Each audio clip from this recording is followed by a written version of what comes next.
Paz de Cristo, hermanos. Me da mucho gusto poder venir a sus hogares una vez más este día domingo. Dios les bendiga. Espero que hayan tenido una excelente semana. Ahora voy a estar predicando del libro de Isaías, capítulo 37, y también vamos a estar mirando el libro de Segunda de Crónicas 29. Nos vamos a enfocar en la vida de un rey llamado Ezequías. Así es que abran sus Biblias allí, por favor. Voy a hacer algunos anuncios al estar ustedes buscando el texto. Este domingo, ahorita actualmente, decidimos los ministros de la iglesia local no celebrar cultos aquí en la propiedad de la iglesia y solo tener cultos virtuales por este domingo y el siguiente domingo también. Y tenemos planes entonces de regresar a tener cultos ya presenciales en la iglesia local el 9 de enero. La razón es porque, como ustedes ya saben, hemos experimentado aquí en California un surgimiento de los casos de COVID y también aquí en la iglesia local hemos tenido varias familias que se han enfermado con el COVID. Y nos preocupa que los hermanos estén seguros, que no vaya a llegar alguien aquí al templo enfermo con el COVID y vaya a infectar a algunos otros hermanos. De lo que sabemos, los hermanos se han enfermado, pero en trabajo y en diferentes sitios. Pero sí nos preocupa a nosotros que toda la membresía de nuestra iglesia esté segura, que estén bien.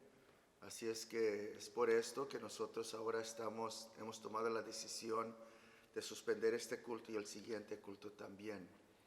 Estamos entendiendo, sabiendo que es un tiempo de festividades, de reuniones familiares y todo lo demás, invitar amigos y familia a la casa. Y eso siempre eleva un poquito más la posibilidad de que alguien se vaya a infectar y entonces venga al culto y pueda haber un problema que resulte de eso para los congregantes. Y no queremos más bien evitar toda esa posibilidad. Así es que de nuevo este domingo, este día, y el domingo que viene también vamos a estar suspendiendo los cultos presenciales aquí en la propiedad y celebrando cultos en nuestros hogares. Oren por nosotros, queremos hacer lo que es mejor para nuestra congregación, nos interesa su bienestar. Para todos los hermanos que están enfermitos, sepan que estamos orando por ustedes, pidiéndole a Dios que Él los sane y que Él esté con ustedes y ustedes estén bien. Este es nuestro deseo, es lo que nosotros estamos haciendo y estos pasos preventivos hemos tomado para poder, de menos durante el tiempo de los holidays, días festivos, evitar congregarnos para que no vaya a resultar un problemita. Así es que, hermanos, por todas sus oraciones, por los hermanos que han estado enfermos, gracias. Sigan orando, sigan pidiéndole a Dios que Él cuide a sus hijos y estamos seguros que Dios nos va a ayudar. Ahora estamos enfocándonos en Isaías 37, versículos 21 y 22. Esta es la cita que vamos a leer, de menos para iniciar el mensaje. Y tiene que ver con una palabra del profeta Isaías a Ezequías, rey de Judá, que reinó con justicia al pueblo del Señor. Y se encontraba en una situación donde estaba siendo la ciudad de Jerusalén sitiada y necesitaban la ayuda del Señor. La Escritura dice lo siguiente, Isaías 37, 21 al 22. Y entonces seguiremos al 28 y 29. Entonces Isaías, hijo de Amós, envió a decir a Ezequías, he aquí, así ha dicho, Jehová, Dios de Israel, acerca de lo que me rogaste sobre Sennacherib, rey de Asiria. Estas son las palabras que Jehová habló contra él. Ahora el versículo 28. He conocido tu condición, tu salida y tu entrada, y tu furor contra mí, porque contra mí te airaste, y tu arrogancia ha subido a mis oídos. Pondré pues mi garfio en tu nariz y mi freno en tus labios, y te haré volver por el camino por donde viniste. Oremos. Señor, gracias por estos momentos que nos concedes de estar juntos y poder examinar la palabra de Dios. Te pido que a través de esta historia de este rey Ezequías puedas tú establecer a tu pueblo, fortalecernos, podamos nosotros, Señor, recibir fuerza y esperanza para servirte mejor y para pasar estos días tan problemáticos que hemos estado pasando como una nación. Te lo pido en el nombre de Jesús, Salvador de la Iglesia. Amén. Hemos nosotros, como ustedes ya todos saben, pasado por un tiempo, ya casi un año de enfermedad a nivel global, nacional, y aún en nuestras familias aquí de la iglesia. Hemos tenido algunos hermanos que se han enfermado. Y yo quería traer este mensaje para darles esperanza de que Dios está con nosotros, de que Dios nos va a ayudar, nos ha ayudado, y también para invitarlos a ustedes que mediten y consideren conmigo que en tiempos de crisis, una de las cosas que Dios está buscando hacer es hablarle a su pueblo. A veces a través del crisis Dios nos habla. Y Él está queriendo no solo cambios en el momento de crisis temporales, sino que Dios busca cambios significantes que perduren. Busca establecer hábitos en nuestra vida que van a ayudarnos y van a transformar algo de nuestra relación con Dios. Y entonces ahora yo quiero, al pensar sobre este mensaje, enfocarme en dos cosas. Quiero enfocarme en cómo es que el crisis que pasó este rey Ezequías afectó su vida. Dos cosas hizo él: se humilló y oró. Este era un hombre justo, un hombre de Dios, un buen rey, un excelente rey. Pero aún en la crisis él se humilló y oró, buscó a Dios. Así es que, hermanos, estoy pensando que este tiempo de crisis es un llamado de Dios para la iglesia, para nosotros. Hay que orar y hay que buscar la presencia de Dios. Ese es mi mensaje para ustedes en este día y a través de esta historia. Veamos el contexto de esta historia de la vida de Ezequías. Ezequías es una figura sobresaliente en las Escrituras porque es un excelentísimo rey, buen rey. Y hizo muchas cosas muy buenas que ahora vamos a considerar. Lo interesante de él es como las familias de todos nosotros no tenía una familia perfecta. Tenía una herencia que le habían dado su tetarabuelo, se llamaba Usías. El tetarabuelo de él había sido un rey bueno y muy prosperado por Dios. Jotam también, el abuelo de Ezequías, era un hombre de Dios, un buen hombre, un buen rey, que sirvió a Dios y hizo lo que agradaba a Dios. Tenía una herencia, una heredad, un trasfondo familiar de piedad y de justicia y de servicio a Dios. Pero en la familia de este hombre, él tenía su padre Ahaz, era un rey que no era un hombre de Dios. Él era un rey que en una manera extraordinaria pecó en contra de Dios y no hizo lo que era bueno ante los ojos de Dios. La Biblia, cuando describe la vida de este hombre, dice que en el versículo 2 de Segunda de Reyes 17, dice: e hizo lo malo ante los ojos de Jehová, aunque no como los reyes de Israel que habían sido antes de él. Es decir, él pecó muy gravemente contra Dios, ofendió a Dios terriblemente. Este hombre, niño Ezequías, desde su infancia, su adolescencia, su niñez, su adolescencia, su juventud, fue criado bajo la influencia, más bien con el ejemplo de su padre, Ahaz, que no sirvió a Dios. Al contrario, sirvió a otros dioses ajenos, era un idólatra.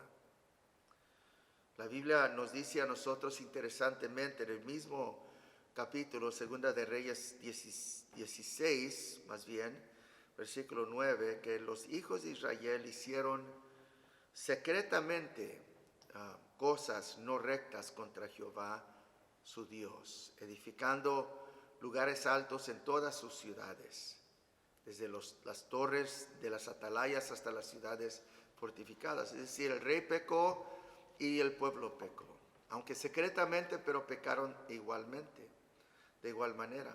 Interesante, ¿verdad? Que todo pueblo necesita liderazgo, sea una iglesia, o sea un estado, o sea una nación. Todos necesitamos líderes y tendemos a seguir la influencia de un líder sobre su pueblo. Pues en este caso, este rey Ahaz ofendió a Dios y pecó, ofreciendo los hijos de Israel en el valle de Hinnom, allí donde el dios de Molech, allí donde sobre los brazos ardientes de ese dios, ellos ofrecían sus hijos como las naciones a su alrededor. Y eso desagració mucho a Dios.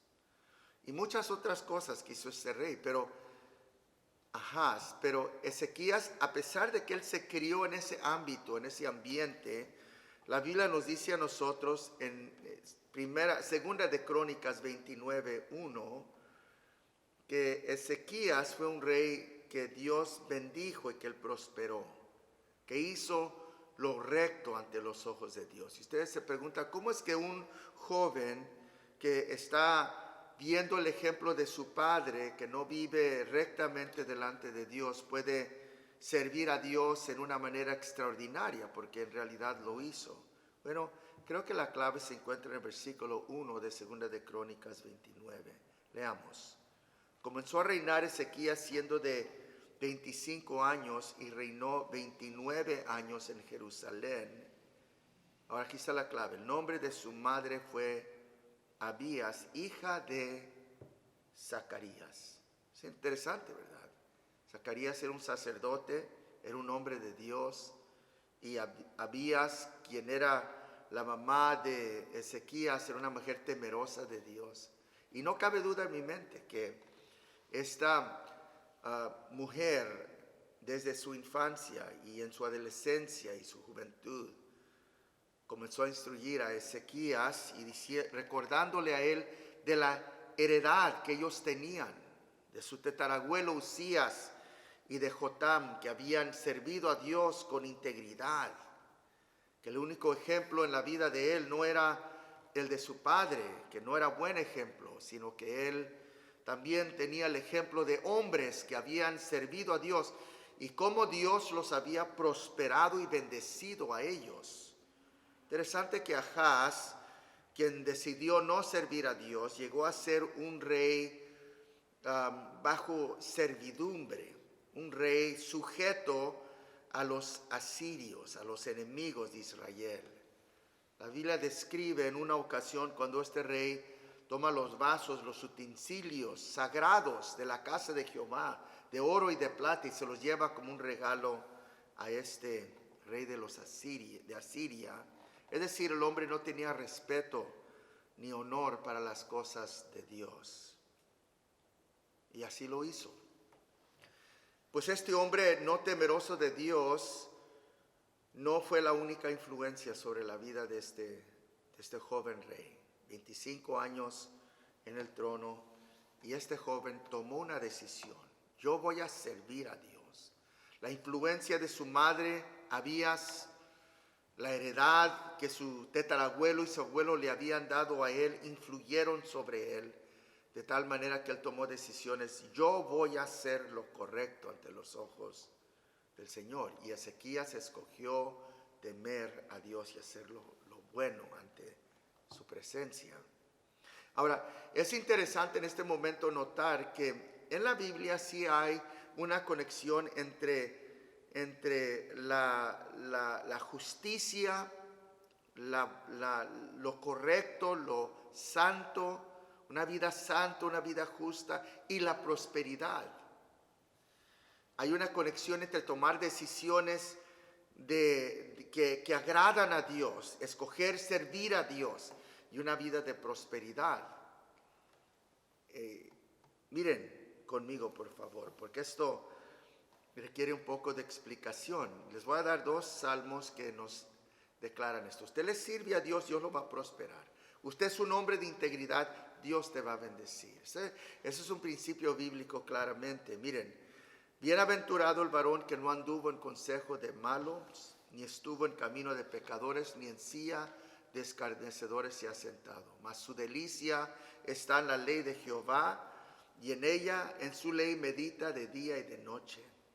Dice la Escritura, será como árbol plantado junto a corrientes de agua que da su fruto a su tiempo y su hoja no cae. Oigan bien, y todo lo que hace prosperará. Es decir, Dios promete, si tú escoges caminar en mis caminos, si tú tomas la decisión de agradar a Dios, Dios se va a encargar de prosperar tu camino. La prosperidad y la justicia, la santidad, la rectitud están unidos. Dios bendice a los que andan en integridad. Salmo 23, que es muy bien conocido otra vez, Jehová es mi pastor, nada me faltará, termina diciendo esto: ciertamente el bien y la misericordia me seguirán todos los días de mi vida, y en la casa de Jehová moraré por largos días. El bien y la misericordia me siguen, la bendición de Dios, la prosperidad de Dios me siguen.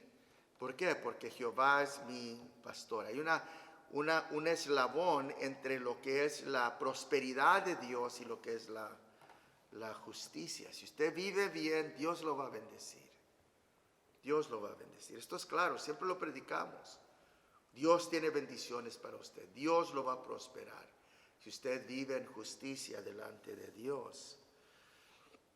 Ahora es importante decir que la prosperidad bíblica no es lo que dicen estos predicadores de la prosperidad hoy en día, que en realidad son materialistas cristianos y hombres que no están dirigiendo al pueblo de Dios en los caminos de Dios. Al contrario, son profetas falsos. Todo profeta que te dice que Dios quiere que tú estés rico y saludable, y que si no estás rico y saludable estás fuera de la voluntad de Dios, están enseñando doctrinas falsas y erróneas, y usted no debe de escuchar sus mensajes, por inspiradores que sean, por motivadores que sean sus mensajes. Doctrinas falsas no deben ser oídas por el pueblo del Señor. La prosperidad sí es, como acá, y lo repito otra vez, parte de lo que Dios hace con los justos. La palabra prosperidad en hebreo, shalá, simplemente quiere decir bienestar, seguridad, paz. Nosotros como hijos de Dios tenemos la bendición de tener la prosperidad de Dios. Y eso no necesariamente quiere decir que seremos ricos, puede ser que sí. No tiene que ser eso, más bien lo que la palabra prosperidad en la Biblia dice es que no te va a faltar a ti nada, vas a estar bien. Tú vas a ser una persona con bienestar en tu vida. Tú vas a ser prosperado en lograr cosas que tienen significancia para la eternidad. Tú vas a prosperar no nomás en las cosas temporales, en las cosas que te pueden rodear de mucha comodidad, sino que más bien lo que Dios quiere prosperar, y puede que sea acompañado de lo otro, pero lo que Él quiere prosperar son los propósitos y los caminos de Dios. John Piper lo dice de esta manera: el asunto no tiene que ver con cuánto una persona gana en su salario. La grande industria, grandes salarios no necesariamente son malos. El mal es en la decepción de pensar que un gran salario tiene que ser acompañado con una vida de lujo. Me gusta eso, porque la razón que Dios nos prospera es para que nosotros podamos bendecir y prosperar también a otros. La prosperidad bíblica no necesariamente es financiera, económica, pero sí enriquece. La bendición de Dios enriquece. Y Dios tiene una multitud de maneras de bendecir y prosperar nuestras vidas. Pues miremos lo de Ezequías. La vida de Ezequías fue prosperada porque fue justo. Ahora miren lo que sucede aquí. Lo que Dios va a hacer es que Dios va a quitar el yugo de la servidumbre que su padre tenía para el rey de Asiria. Su padre llegó a ser un rey esclavo de otro rey o siervo de otro rey pagano porque no sirvió a Dios con integridad. Ahora, Dios va a quitar ese yugo de este hombre, rey fiel a Dios, Ezequías. ¿Qué hizo Ezequías? Ezequías regresó a la adoración del Dios verdadero. Él abrió las puertas del templo y las reparó. En el primer mes de su reinado, dice la Escritura, Segunda de Crónicas 29:3. Dice, en el primer año de su reinado, en el mes primero, abrió las puertas de la casa de Jehová y las reparó. Ahora, noten que si iba a haber adoración de Dios, el templo tenía que estar abierto. Y aunque hago este comentario en paréntesis, nosotros hemos cerrado el templo no es por razones ajenas, es porque nosotros, los ministros, estamos tratando de cuidar el bienestar de la iglesia y también proveyendo cultos que podamos nosotros celebrar en nuestros hogares. Pero quiero que aquí ustedes noten que la casa de Dios es esencial, es clave para el bienestar del pueblo de Dios. No me sorprende entonces que en estos últimos meses que esta enfermedad del COVID ha estado asolando el mundo, que el gobernador de nuestro estado, que es un hombre que no es temeroso de Dios, y el alcalde de la ciudad de Los Ángeles, que también no es temeroso de Dios, han tratado de cerrar las iglesias. Gracias a Dios que en las últimas semanas la Corte Suprema mandó que se abrieran las iglesias si es que iban a tener otros negocios, algunos indecentes y otros decentes abiertos, que no podían cerrar las iglesias y discriminar contra ellas. Pero estos hombres lo han intentado. ¿Por qué lo han intentado? Lo han intentado porque no temen a Dios y porque la casa de Dios es crucial para la adoración. Ahora, voy a tomar esta oportunidad para hablar con algunos de ustedes, hermanos, y decirles lo siguiente. Hay algunos hermanos que se han ausentado del culto, y no porque tienen miedo del coronavirus, no porque están viviendo con un temor o con una precaución, o tienen alguna condición que los expone más al problema del coronavirus, pero simplemente porque se han acostumbrado a no venir al culto. Tengan mucho cuidado. Van al trabajo, van a la marqueta, van de recreo, se van de vacaciones, hacen tantas diferentes cosas, tanta actividad social, invitan amigos, van a casas de amigos, casi no hay límites, con la mascarita por supuesto, pero andan envueltos en toda clase de actividad social y demás, pero a la casa de Dios no vienen. Tengan mucho cuidado, porque cuando usted menosprecia la congregación, el congregarse con los hermanos, eso es una indicación de que las cosas no andan muy bien. Usted debe de tener cuidado de venir a la casa de Dios cuando pueda. Ahora, para ustedes, hermanos, que tienen temor por familiares mayores de edad que vivan en su casa o por alguna otra situación que es de riesgo, lo entendemos. Quédense en casa. Esa ha sido siempre nuestra recomendación, pero debemos de tomar nosotros, los hijos de Dios, muy en serio el congregarnos. Cuando regresemos el 10, espero, hermanos, verlos ustedes aquí juntamente con todos los santos adorando el nombre de nuestro Dios. No menosprecie el congregarse, la congregación, la reunión congregacional.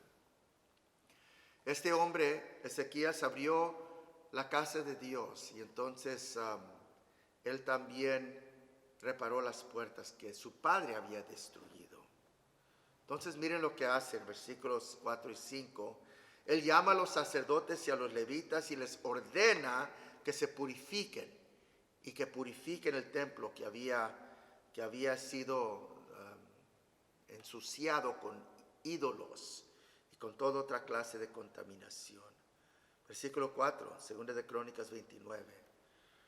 E hizo venir a los sacerdotes y levitas y los reunió en la plaza oriental y dijo: oídme, levitas, santificaos ahora y santificad la casa de Jehová, el Dios de vuestros padres, y sacad del santuario la inmundicia.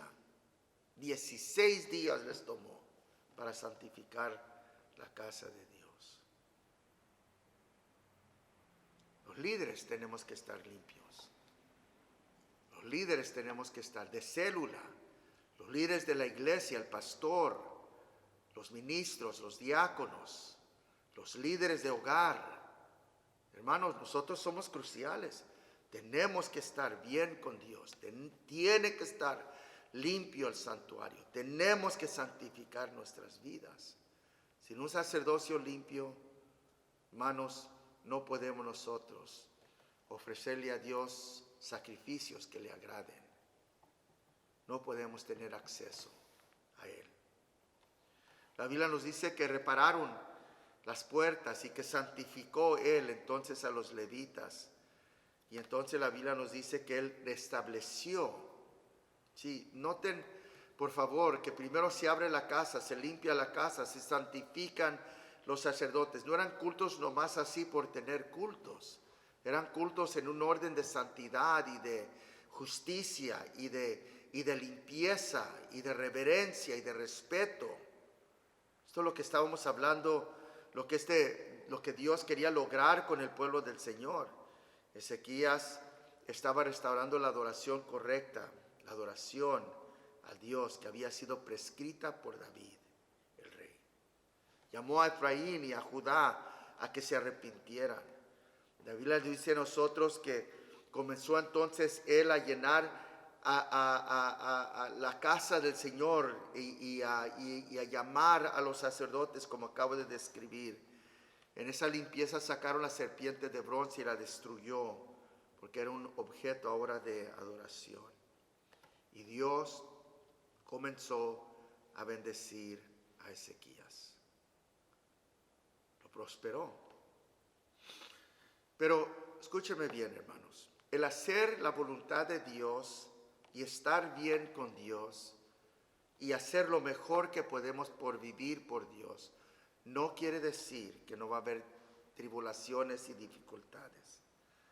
La prosperidad que Dios nos envía no quiere decir que no va a haber tribulación. Isaías 36 y 37. Porque la Biblia nos describe que después de 14 años de servirle a Dios, que vino Sennacherib, el rey de Asiria, que había conquistado a naciones enteras, que era un terror en el mundo en ese entonces, y él comenzó a avanzar contra las ciudades fortificadas de Judá y de Israel y las tomó. Jerusalén se quedó una ciudad sitiada, aislada, con cientos de soldados asirios rodeándola. En la ciudad de Jerusalén el pueblo de Dios estaba lleno de temor. Y había también allí un rey temeroso de Dios, que había hecho todo lo que podía por servirle al Señor, y un profeta. Y lo que sucede en esta historia es que cuando la ciudad está bien sitiada, llega un emisario del rey Sennacherib, del asirio, y comienza a amenazar, insultar al pueblo de Dios. Comienza a insultar y amenazar, a insultar al Dios de Israel. Y él comienza a denigrar el Dios que Isaías y que Ezequías, que el pueblo de Dios servía. Los versículos 18 al 21 describen parte de menos lo que este hombre decía. Escuchen. Mirad que no os enseñe Ezequías diciendo, Jehová los librará. ¿Acaso libraron los dioses de las naciones, cada uno su tierra, de la mano del rey de Asiria? Siria había conquistado muchas naciones y la respuesta era no. Los dioses de esas tierras no habían librado, no los habían librado de la mano de este rey. Versículo 19. ¿Dónde está el Dios de Amat y de Afad? ¿Dónde está el Dios de Sefarim? ¿Libraron a Samaria de mi mano? ¿Qué Dios hay entre los dioses de estas tierras que haya librado su tierra de mi mano, para que Jehová libre de mi mano a Jerusalén? Pero ellos callaron y no le respondieron palabra, porque el rey así lo había mandado, diciendo, no le respondáis. El hombre viene, mensajero del rey, el rey está allí, envía a su mensajero, comienza a tratar de intimidar al pueblo, los vamos a hacer morir de hambre, los vamos a tener devastación total a la ciudad. Y el mensaje es terrible.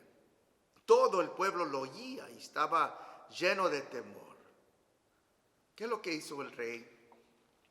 Bueno, justo en esta situación. La Biblia nos dice a nosotros que el rey se humilló. Miren el versículo 1 del capítulo 37 de Isaías. Aconteció pues que cuando el rey Ezequías oyó esto, rasgó sus vestidos y cubierto de cilicio vino a la casa de Jehová. ¿Qué hizo el rey? Se humilló. Este es un hombre justo, es un hombre bueno, hermanos. Es un hombre de Dios. Es un rey que sobresale y en la historia se compara, aunque no llega en gloria como David, pero se compara en la magnitud de su ministerio, de su servicio a Israel, como uno de los grandísimos reyes de la nación de Israel. ¿Y qué es lo que él hace cuando viene este rey pagano en contra de él? Él se humilla delante de Dios, rompe sus vestiduras reales, se presenta delante del Señor en oración. Fue a la casa de Jehová. Y no solo va a la casa de Jehová, sino estando allí, versículo 4, la Biblia nos dice que manda palabra a Isaías, profeta, y le dice, eleva pues oración tú por el remanente que aún ha quedado. Pídele a Dios que nos ayude. Cuando la palabra del rey llega al profeta Isaías responde diciendo, y les dijo Isaías, diréis así a vuestro Señor, así ha dicho Jehová, no temas por las palabras que has oído, con las cuales me han blasfemado los siervos del rey de Asiria. He aquí, yo pondré en él un espíritu y oirá un rumor y se volverá a su tierra, y haré que en su tierra perezca a espada. El profeta le dice al rey, no tengas miedo, no te preocupes, porque Dios va a hacer algo aquí. Él va a mandar un rumor de que hay guerra allá en la tierra. Se va a ir el rey, cuando regrese a su tierra, allí lo van a matar. Tú ya no vas a tener problema con este rey. Te voy a librar de la esclavitud, de la servidumbre que tu padre, que no me sirvió, tenía sobre él por los asirios. Te voy a hacer libre. ¿Por qué? Porque me has ayudado. Allí está la prosperidad de Dios. La prosperidad de Dios, la bendición de Dios vino a través de una dificultad, a través de una lucha, a través de un afán.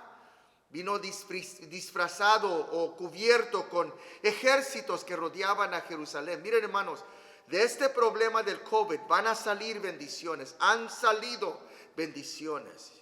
Para el año 2021, algo grande el Señor va a hacer. Esto no es una pérdida total, Dios rompió en ese momento, por la profecía de este hombre Isaías, el yugo que este rey tenía sobre el pueblo, que este imperio tenía sobre el pueblo de Israel, y este rey, las amenazas que tenía contra ellos. Él iba a ayudar a Israel. Óigame, hermanos, la oración era clave. Ezequías ora cuando tiene el problema y Dios escucha y responde. Cuando él escucha, él dice: he escuchado las oraciones, o las blasfemias más bien, de los siervos del rey de Sennacherib. He oído sus oraciones, más bien sus palabras, y yo me voy a levantar para defender mi honor. Lo dijo. Y Ezequías entonces recibe la palabra del Señor, y así sucede. En ese día o los días siguientes llega rumores al rey Sennacherib de que hay guerra en su tierra, y le dice: nos tenemos que ir a pelear batalla allá, nos vamos. Pero antes manda a su emisario otra vez a Israel y les dice: dile a este rey que vamos a regresar, y que cuando regrese todo lo que yo he dicho que voy a hacer, le vamos a hacer. Vamos a devastar este pueblo, vamos a destruir todo, y vamos a acabar con Jerusalén. Y Dios escuchó otra vez esto, porque escribió todas estas amenazas en una carta, se la mandaron al rey Ezequías, y Ezequías recibió las cartas, los trajo a la casa de Dios de nuevo, porque él era un hombre de oración. Y cuando él trae las cartas otra vez a la casa del Señor, más bien cuando trae las cartas a la casa de Dios, la Biblia nos dice, miren, lo describe en el 37:14 de Isaías, cuando dice: y tomó Ezequías las cartas de mano de los embajadores y las leyó, y subió a la casa de Jehová y las extendió delante de Jehová. Entonces Ezequías oró a Jehová diciendo.